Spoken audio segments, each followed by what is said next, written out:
నమస్తే అందరికీ. Welcome to Pravalika's kitchen. ఈరోజు మన కిచెన్‌లో ఎప్పుడూ చేసే చేపల పులుసులా కాకుండా రోట్లో దంచిన మసాలాతో మరింత రుచిగా వీటితో పాటు ఎలాంటి కీళ్ళ నొప్పులైనా సరే మటుమాయమయ్యి చిన్నవాళ్ళ నుంచి పెద్దవాళ్ళ వరకు ఒక బెస్ట్ రెసిపీ అనే చెప్పొచ్చు. అండ్ టేస్ట్ అయితే ఇంకా వేరే లెవెల్ అబ్బా! మరింక లేట్ చేయకుండా ఈ హెల్తీ అండ్ టేస్టీ గుమగుమలాడే చేపల పులుసుని ఎలా చేసుకోవాలో చూసేద్దాం రండి. ఈ చేపల పులుసు పెట్టుకోవటం కోసమని ఇక్కడ నేను వంజరం చేప ముక్కలనైతే అన్నీ ఒకే సైజులో 1 కిలో వరకైతే తీసుకున్నాను. వంజరం అనే కాదు, మీకు అవైలబుల్‌గా ఏముంటే వాటితో ఈ పులుసునైతే పెట్టేసుకోవచ్చు. మనం బయట మార్కెట్ నుంచి తెచ్చుకుంటాం కదా! వాళ్ళు క్లీన్ చేసిన తర్వాత కూడా ఇంకా నీసు వాసన అనేది ఉంటుంది. కాబట్టి నేనైతే ఇక్కడ ఈ చేప ముక్కలన్నింటినీ ఒక గిన్నెలో వేసుకొని, 1 స్పూన్ పసుపు, 1 స్పూన్ సాల్ట్, అలాగే ఒక చెక్క నిమ్మరసాన్ని కూడా పిండేసుకున్న తర్వాత ముక్కలు మునిగేలా వాటర్‌ని వేసుకొని మూత పెట్టేసి ఒక 5 నిమిషాలు వీటిని పక్కన పెట్టేసుకోవాలి. 5 నిమిషాల తర్వాత మూత తీసి ముక్కలన్నింటినీ బాగా కడిగేసుకుంటే ముక్కలకి ఉన్న బ్లడ్, అలాగే నీసు వాసన, పొలుసు లాంటివి ఏమైనా ఉంటే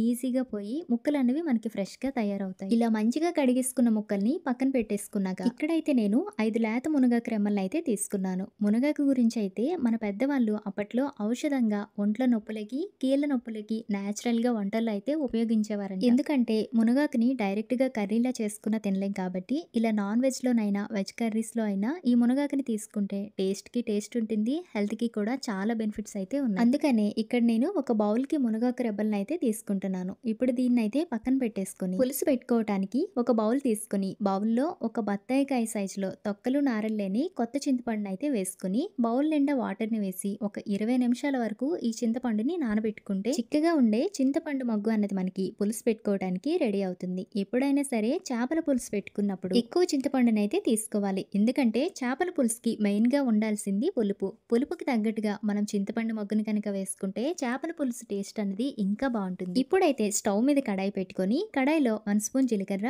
1 స్పూన్ ధనియాలు, 2 పులవ పువ్వులు, 2 దాల్చిన చెక్క, 2 లవంగి మొగ్గలు, 3 బిర్యానీ ఆకుల్ని వేసి లో ఫ్లేమ్‌లో ఈ మసాలాని మీడియంగా కలర్ చేంజ్ అయ్యేలా ఒక 2 నిమిషాలు వేయించుకోవాలి. మరీ ఎక్కువ మసాలాని వేసుకోకండి. ఇలా కొంచెం మసాలాని తీసుకుంటే ఒక పిడికెడు మసాలా అయితే మనకి వస్తుంది. ఇలా లైట్ గోల్డెన్ కలర్ వచ్చేలా వేయించుకోవాలి. ఇలా వేయించుకున్నాక మనం ఇంట్లో రొటీన్‌గా యూజ్ చేస్తాం కదా అల్లం లాంటివి దంచుకోవడానికి, అలాంటి ఒక రోల్‌ని తీసుకొని ఆ రోట్లో మనం వేయించుకున్న మసాలాను వేసి మెత్తగా పొడిలా దంచుకోవాలి. చాలా మంది అయితే టైం వేస్ట్ అని మిక్సీలో పొడి చేసుకుంటూ ఉంటారు కదా! అలా మిక్సీలో పొడి చేస్తే మసాలా స్మెల్, దాంతో పాటు టేస్ట్ అనేవి కూడా అస్సలు బాగోవు. అదే ఇలా కొంచెం టైం తీసుకొని రోట్లో వేసి దంచితే ఫ్రెష్‌గా గుమగుమలాడుతూ ఉంటుంది పులుసు అయితే. ఇక్కడ చూడండి మనకి పులుసు పెట్టుకోవడానికి మసాలా పౌడర్ అయితే రెడీ అయిపోయింది. మరొకసారి అదే కడాయిని స్టవ్ మీద పెట్టుకొని కడాయిలో 4 స్పూన్ల ఆయిల్‌ని వేసుకొని ఆయిల్ కొంచెం హీట్ అయ్యాక 1 స్పూన్ నల్ల మిరియాలు, 5 సన్నగా కట్ చేసిన పచ్చి కొబ్బరి ముక్కలు, అలాగే 4 నిలువుగా కట్ చేసిన పచ్చిమిర్చిని వేసి ఆయిల్‌లో మంచిగా వేయించుకోవాలి. వీటిని వేయించుకున్నాక ఫస్ట్‌లో మనం తీసుకున్న మునగాకు రెబ్బలను అయితే ఒక బౌల్‌కి వేసి మరొకసారి కరకరలాడేంత వరకు కలుపుకున్నాక ఇందులో ఒక బౌల్‌కి నిలువుగా, అడ్డుగా కట్ చేసిన ఉల్లిపాయ ముక్కలను అయితే వేసి ఉల్లిపాయ పచ్చి వాసన అనేది పోయేంత వరకు అయితే మనం వేయించుకోవాలి. ఉల్లిపాయ ముక్కల్ని కూడా వేయించుకున్నాక 1 కప్పు టమాటో ముక్కల్ని కూడా వేసి కలుపుకొని మూత పెట్టేసి ఒక 3 నిమిషాల వరకు ముక్కలన్నింటినీ మెత్తగా మగ్గించుకోవాలి. 3 నిమిషాల తర్వాత మూత తీసి చూస్తే ముక్కలన్నవి మెత్తగా మగ్గిపోతాయి. ఇలా ముక్కల్ని మరొకసారి అదే రోట్లో వేసుకొని కచ్చగా దంచుకోవాలి. చేపల పులుసుకి ఎలాంటి మసాలా చేసుకున్నా సరే ఇలా రోట్లో వేసి దంచుకుంటే పచ్చి మసాలా అనేది మనకి గుమగుమలాడుతూ మంచి రుచిగా ఉంటుంది పులుసు అయితే. పులుసు పెట్టుకోవడానికి పచ్చి మసాలా పేస్ట్ కూడా మనకి రెడీ అయిపోయింది. ముందుగా అయితే మనం చింతపండుని నానబెట్టుకున్నాం కదా, ఆ చింతపండుని చేతితో మెల్లగా నొక్కితే రసం, చింతపండు అన్నవి సపరేట్ అయిపోయి మగ్గు కూడా మనకి రెడీగా ఉంటుంది. ఇప్పుడైతే స్టవ్ మీద వెడల్పు లోతుగా ఉండే ఒక గిన్నెను పెట్టుకొని 6 స్పూన్ల ఆయిల్‌ని అయితే వేసుకోండి. ఎందుకంటే రోట్లో దంచిన పచ్చి మసాలాని వేయించుకుంటాం కాబట్టి ఆయిల్ అనేది కొంచెం ఎక్కువగానే తీసుకోవాలి. ఇలా మనం వేసుకున్న ఆయిల్ అనేది హీట్ అయ్యాక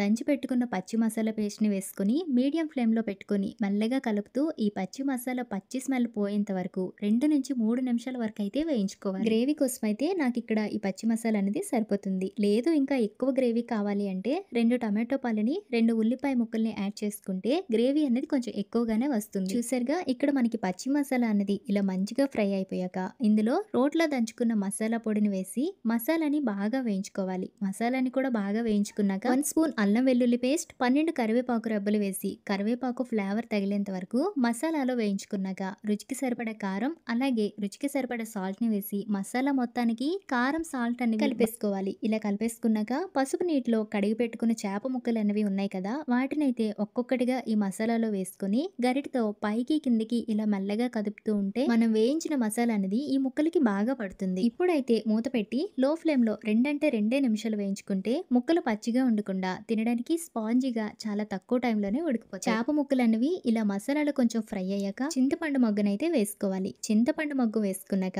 ఒకసారి కలుపుకొని హై ఫ్లేమ్‌లో ముక్కలనైతే ఉడికించేసుకోవాలి. ఉడికిస్తున్న టైంలో ఇలా మధ్య మధ్యలో కలుపుకుంటూ ఉంటే చేప ముక్కలనేవి బాగా ఉడుకుతాయి. అలాగే అడుగు పట్టకుండా కూడా పులుసు అనేది మంచిగా వస్తుంది. ఇక్కడైతే నాకు ఈ క్వాంటిటీలో పులుసు అనేది సరిపోతుంది. కాబట్టి స్టవ్ ఆఫ్ చేసుకొని పైన కొత్తిమీరతో గార్నిష్ చేసుకుంటే గుమగుమలాడే టేస్టీ అండ్ హెల్తీ చేపల పులుసు అనేది మనకి రెడీ అయిపోతుంది. ఈ చేపల పులుసునైతే వేడి అన్నంలోకి సర్వ్ చేసుకుంటే భలే టేస్ట్ ఉంటుంది. సో వీడియో చూసారు కదా, వీడియో నచ్చినట్టయితే లైక్ చేసి మీ ఫ్రెండ్స్ అండ్ ఫ్యామిలీ మెంబర్స్ కి షేర్ చేసి ఇలాంటి మరిన్ని ఇంట్రెస్టింగ్ రెసిపీస్ కోసం ప్రవళికాస్ కిచెన్ ఛానల్ ని సబ్స్క్రైబ్ చేసుకోవడం మర్చిపోకండి. Thank you for watching. Bye.